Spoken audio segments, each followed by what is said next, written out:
This is Bond. Housing Bond. This bond has everything a good bond operation should. Drama, suspense, and mixed income development. Every 5 years, the city puts together a bond funded by property taxes to work on different infrastructure projects. In this current bond cycle, the city decided to add affordable housing as a priority. This mission is to prevent displacement, ensure affordable housing options for all citizens, and take back our city. The stakes are high, $50 million high, and Bond must prepare physically and mentally for his mission. For months, a committee has worked to form an affordable housing bond for our city. This committee is made up of nonprofit housing developers, for-profit developers, real estate agents, and others. For this mission, Bond must use several tools to complete the operation.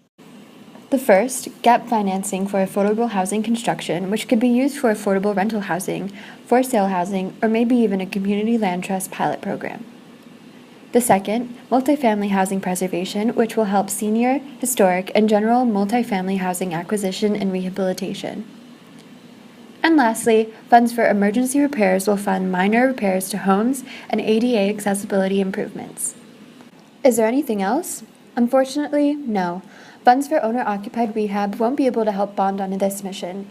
Should this mission go smoothly, the Housing Commission will have a final draft to present to the city in August, and San Antonio residents will be able to vote for it in May 2017. However, like in any of Bond's missions, Bond has to fight some villains. The San Antonio City Charter limits bond money to public works, which are things like sewers and roads. Unfortunately, affordable housing is not considered a public work.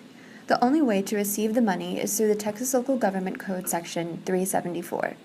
But these funds would have to be channeled through an urban renewal agency, most likely the Office of Urban Redevelopment. According to the Attorney General, the only funds that Bond will be able to use are the $30 million for gap funding for affordable housing construction. This will be done by establishing urban renewal areas in which the city will buy property, fix it up, and sell it to developers. But what could the future hold for Bond? The city could amend the city charter to remove the restrictions that Bond faces, but this couldn't happen until November 2017.